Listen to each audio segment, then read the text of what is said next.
Welcome back to Alliance War. It's Season 41, War 4, and 4 Loki is facing TCN. We faced these guys last season, and we tied them on deaths, but lost on time. And then they got docked.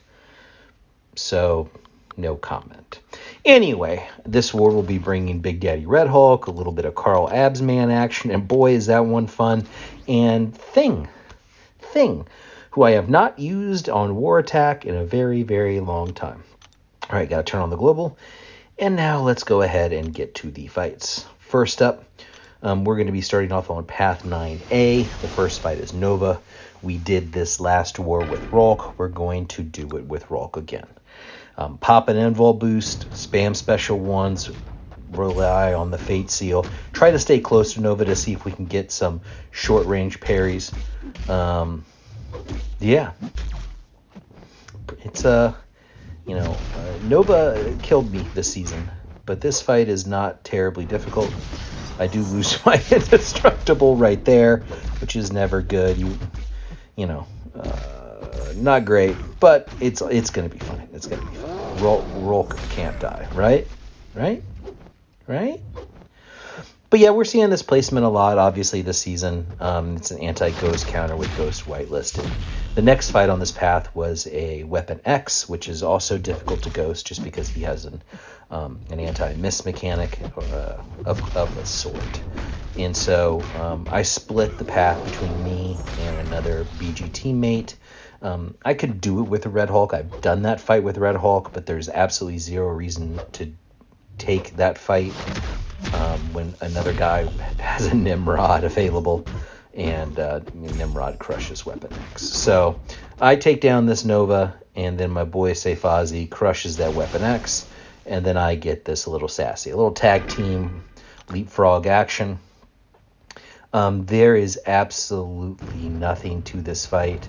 I mean, the only difficulty to this particular node is the power efficiency component, but other than that, I mean, rhulk is just going to out-damage anything that Sasquatch can do. Even the regions, when he gets, into the lower 30th percentile of his health, can be really bypassed by the big incinerate from the special 3.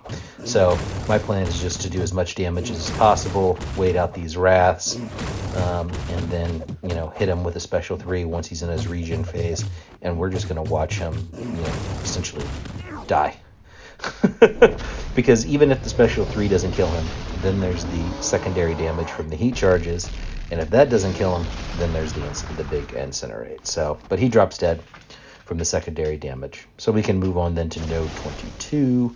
We did this last war with Red Hulk, so feel pretty comfortable with it. This ManThing really doesn't have a whole lot. This fight doesn't go as smoothly as last one.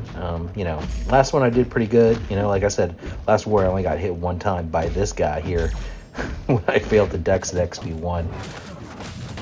This time it's just not as smooth for whatever reason. But it's not like I lose a tremendous amount of health or do anything catastrophic here. It just is what it is. It's your normal orange. So. There's me getting smacked around just a little bit, and baiting special 2s, and then I'm going to throw probably the SP3 a little bit early than I otherwise want to, but I'm just trying to get this fight over as quickly as I can, and so I want that burst damage, I want that incinerate.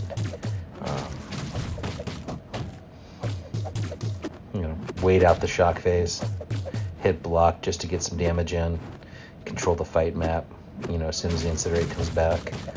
Bait the special 2, and then, just try to crush it as much as possible.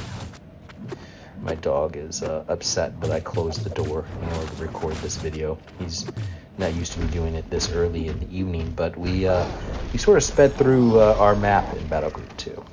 We don't have everything down yet, but all my fights are done. All right, the next one is this Maul on 26. This is the hazard shift bleed shock along with conflictor, so I get a guidance from my boy PWF, and I use Thing. I mean, USAFA has been taking this fight for like so many seasons now, but I had to actually send him elsewhere this map, and he fucking crushed this war. He's been on a tear this season, which is shocking to us all. Probably most of all him.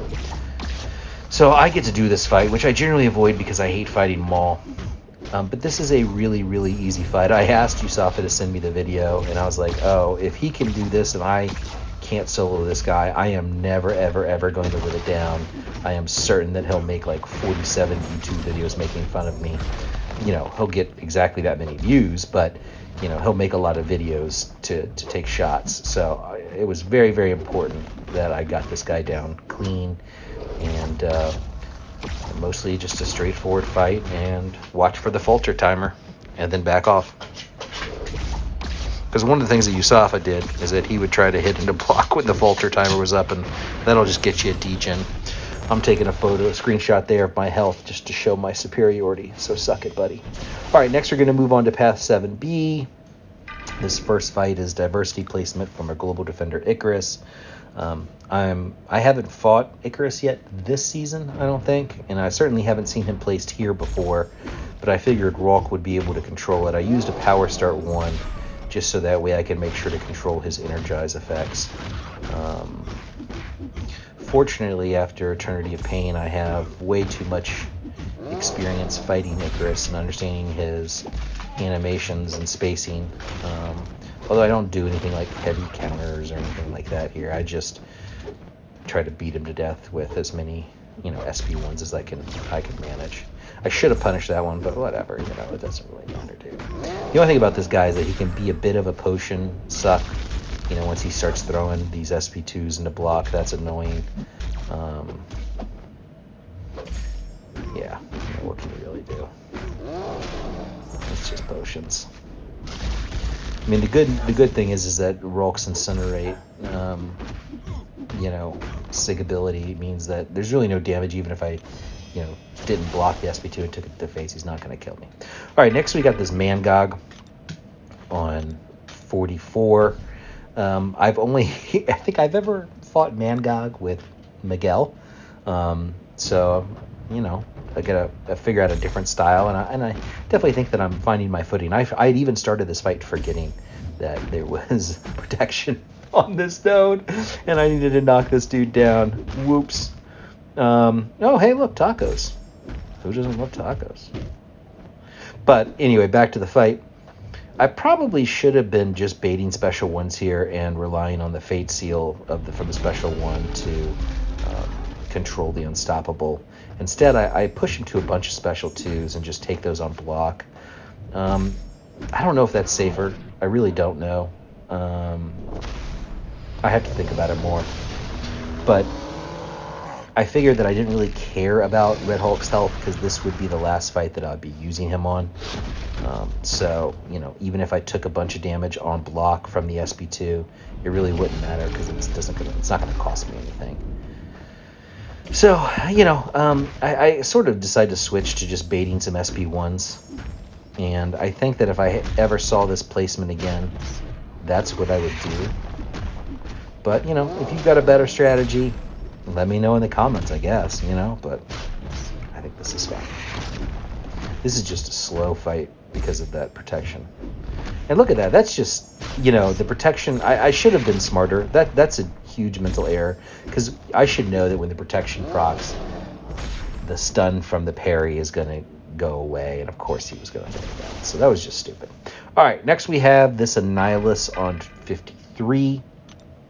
Annihilus has bedeviled our battle group this season. We had a guy die to it in War 1 and War 2.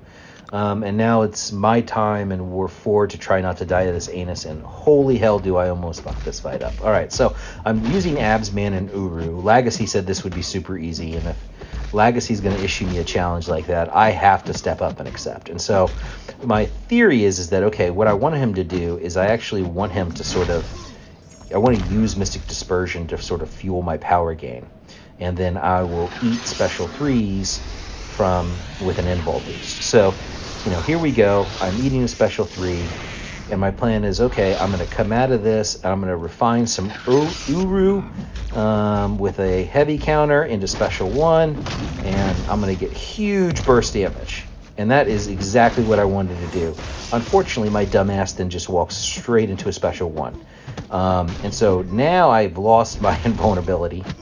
And I really I was really hoping that this would kill him, and it did, since he was at 3 bars of power. I probably would have died if he had thrown the special 3, but Abs Man survives. And that's it for my war. I'll see you in the next life, Jack.